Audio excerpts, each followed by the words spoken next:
The psychology of persuasion. So carrying on from our direct response principles, this is just another part of direct response. So again, just carrying on, people don't buy logically. This is what we were speaking about in direct response principles. This is what a lot of copywriters get wrong. They think people make rational decisions. They don't. We buy emotionally and then we justify logically. I don't know how many times that I've made impulse purchases that logically did not make any sense. Cars, I wanted status, I bought it emotionally. Right after it, I was like, oh my God, why have I bought this? People decide with their gut, and then we'll find reasons to back up that decision. The car example, bought the car, then I was like, oh well, it's only this much per month. It actually doesn't get that bad miles to the gallon. I was justifying it. But the important thing is here, I didn't buy it logically, because nobody buys a performance car logically. You buy it emotionally because you want the status, you want to drive around like a crazy person. Our job in direct response copywriting is to trigger the emotional part first, and then give logical ammunition to justify it. And how we do that is through these principles. So Robert Cialdini, I don't know how to say his name, but studied why people say yes for 30 plus years. And these are the principles that are hardwired into human psychology. Number one, reciprocity. You've probably heard of this. Sticking at I owe you one. If you do something for me, I want to do something for you. So in copy, how we do this is by giving massive value up front. Let's take an outreach thing from this, an outreach example. If I write a sales letter for someone and it's pretty good and they like it, and I've done it for nothing, I'm more likely to get money out of them because of the law of reciprocity. So give massive value. How you can do this in your copy. Free training that actually teaches, like if you're writing for an info product, the free training needs to be a free training. It's not just a fucking VSL that's selling them constantly. We need to actually provide value in there. Even detailed case studies, because we're telling them how this person got from A to B, that's still value. Actionable templates, personal insights. An example, before I ask you to buy anything, let me show you this exact email sequence that generated 47K last month for some sort of info product or service thing. Commitment and consistency. I said I would, so I will. So people in their own brain, remember we're speaking about psychology here, they want to appear consistent with their previous commitments, not to you, to themselves. So get small commitments that lead to bigger ones. Do you want to increase your income? Yes. Are you willing to invest 30 minutes a day? Yes. Would you take action if I showed you how? Yes. So what this is talking about is this, imagine this inner copy. This is how the logical framework works in something like a sales page. In our headline, it would be like, do you want to increase your income? Do you want to make 10K a month in the next 90 days? Yes. Somewhere in the middle of the copy, this is only going to take 1 hour a day of your time. Would you be willing to invest that? In their mind, they're going, yes. Towards the end of it, we're talking about how this program works. Would you take action if I showed you all of this stuff that I'm talking about? Yes. They're more likely to buy when they get to the bottom of the page. Social proof. Simple. Everyone else is doing it, so I want to do it. If we always look, we're like sheep. We look at others to determine correct behavior. So how do we do this in copy? We just show them that other people are succeeding.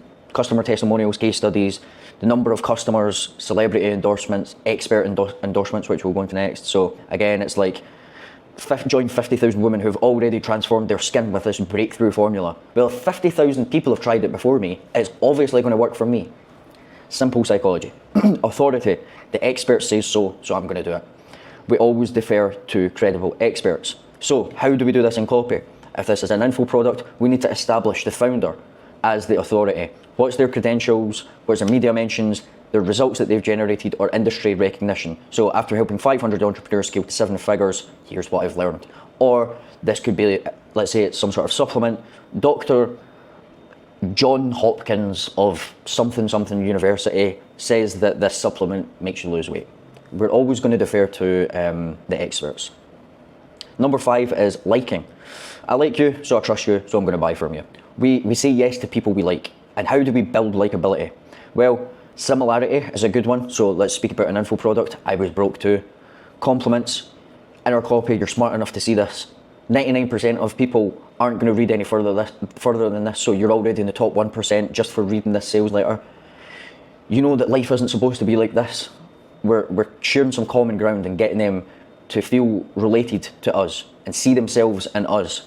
Example, like you, I struggled with breakouts well into my 30s. I was tired of products that promised everything but delivered nothing. So this is some sort of customer testimonial, or maybe it was even the expert about some sort of skin product. Scarcity. I might miss out. FOMO. We want things more when they're limited. It's like if there's, I'm trying to think, like Bugattis. There's only a very few select people that actually get them. They're limited, so people want them more. If there was hundreds of millions of Bugattis, nobody would want them. So in copy, we need to create genuine scarcity, limited quantity, limited time, limited access, seasonal availability. Now you can get a little bit grey hat and use some fake scarcity here. There's nothing wrong with that. Next, so we have emotional versus logical decision making. So remember, we need to trigger the emotional brain first. This is system one. It's fast, automatic, intuitive. This is the brain that helps you breathe. You don't think about breathing, you just do it. It's driven by feelings and gut reactions, and it's going to make decisions in milliseconds. That's like the impulse purchases. This is where purchases happen. Logical brain, slow, deliberate, analytical, driven by facts and reasoning, takes effort to engage, and this is where purchases get justified. So the sequence, we need to trigger their emotional desire, and then we need to provide logic that allows them to justify why they want to buy this. Simple as you can get. So how this applies to copy. Hook with emotion. Are you tired of watching everyone else get ahead while you're stuck? Then we support logic. Here's the data showing why 87% of people in your situation never break through. Close with emotion. Imagine how it feels to finally prove the doubters wrong. It's quite a good, simple example. Pain versus pleasure, the ultimate motivators. So humans are hardwired for two things: avoid pain, seek pleasure. But this is the thing. Pain is 2 to 3 times, probably more motivating than pleasure, probably 10x. It's like that fear and greed scale in a trading chart. If a chart is going up, it will go up slower. If fear sets into the market, it drops off quicker than it goes up. And it's because people want to avoid pain more than they want to seek pleasure. Pain motivators: fear of staying stuck, fear of missing out, fear of regret, fear of failure, current frustrations. Pleasure motivators: their desires, the things that they want. Status, recognition, freedom, lifestyle, achievement, success, financial gain. The copy formula for this is we need to agitate their pain, because that's the most important thing. They're in pain and they want to get out of pain. So what's wrong now? Amplify the consequences. This is when we're agitating it. We're going to tell them exactly what happens if they don't change what they're doing. Then we want to present them with pleasure. What is possible? Then we just need to show them the path on how to get there, i.e. buy the product. Cognitive biases that control buying decisions. So loss aversion. It's just like I was just saying there. People hate losing something more than they like gaining something equivalent.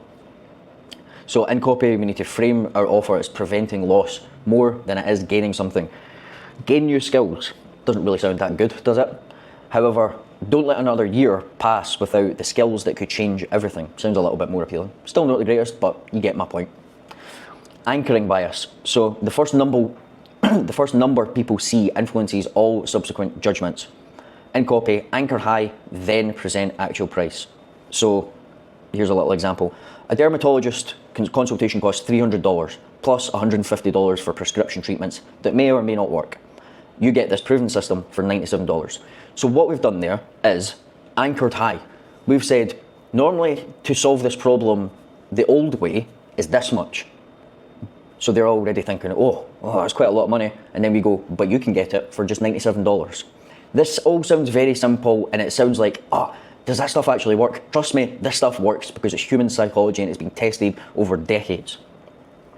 Confirmation bias.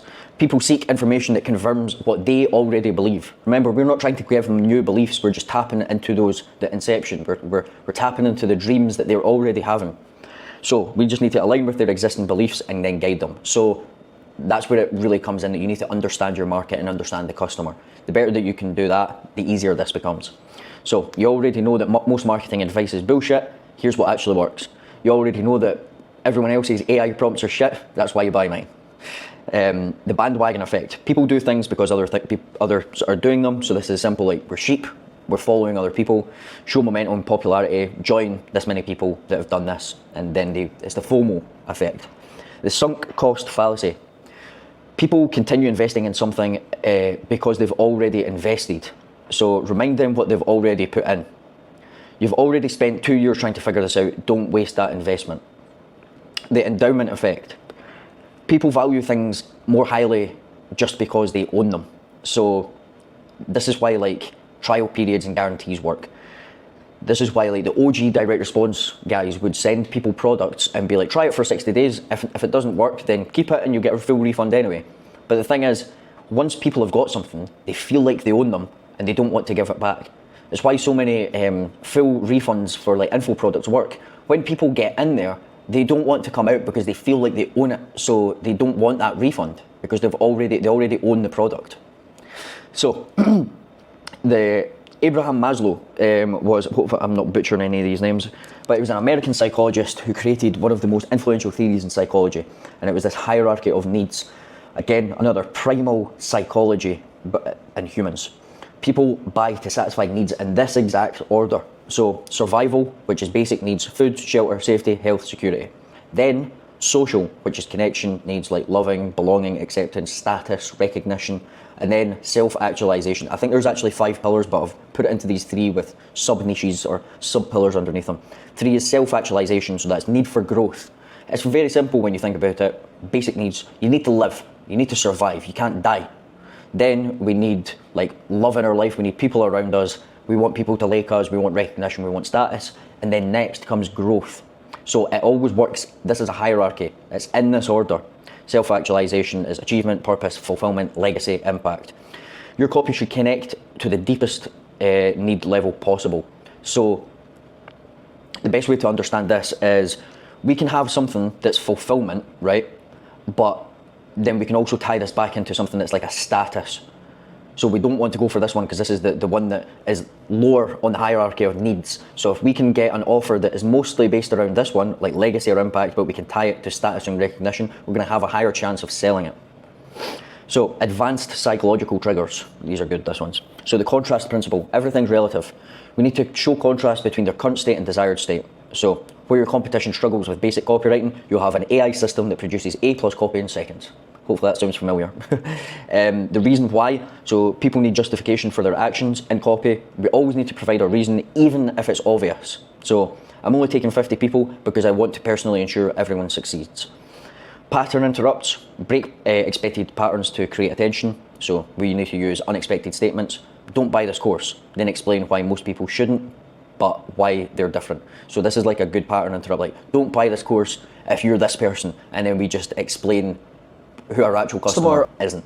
And then the people who are our customers are gonna get drawn in with the attention, then realize they are the person who's supposed to buy this course. The Zeigarnik effect. People remember unfinished tasks better than completed ones. So create open loops. So this is used in copy a lot, sometimes overused, but a simple open loop is this. In a moment, I'll show you the 3-word phrase that tripled my close rate, but first speak about an example of it, then we go into the actual 3-word phrase. Emotional triggers that drive action. So primary emotions, fear, greed, pride, guilt. Secondary emotions, curiosity, urgency, exclusivity, and belonging. Now, this is your kind of persuasion stack. Most copy, it doesn't matter which medium, is gonna follow this framework. Grab attention. Identify their pain point. So we need to show them that we know what their pain is at a deep level by speaking in their language and knowing them inside out. Agitate the consequences. So what happens if they don't act? Well, your skin's going to get more oily, you're going to keep on having more breakouts, your back pain isn't going to be alleviated, you're going to stay broke. Present yourself as the authority, so whether that's some sort of expert that's the founder, or whether that is the owner of the info product, whatever that person is. Show the solution, that's our offer, the product. Provide social proof, others like them succeeding. Urgency and scarcity, they need a reason to act now or else they won't act. Remove risk, guarantee trial period. Call to action, clear next step, and that's pretty much it. Every single piece of great copy will follow something similar to this psychological sequence. So all persuasion comes down to this. Make people feel understood, then just guide them to their better future. When someone feels like you truly get their situation, one, you start building trust, and when you can articulate their problems better than they can, so that's like the being a mind reader thing, they're gonna buy shit from you. And when you can show them a believable path to what they want, they're gonna buy. So it's not manipulation, it's just leadership and it's persuasion. And yeah, that's what separates $500 copywriters from 50K copywriters or $1 billion copywriters. So that is the psychology of persuasion, and I will see you guys in the next lesson.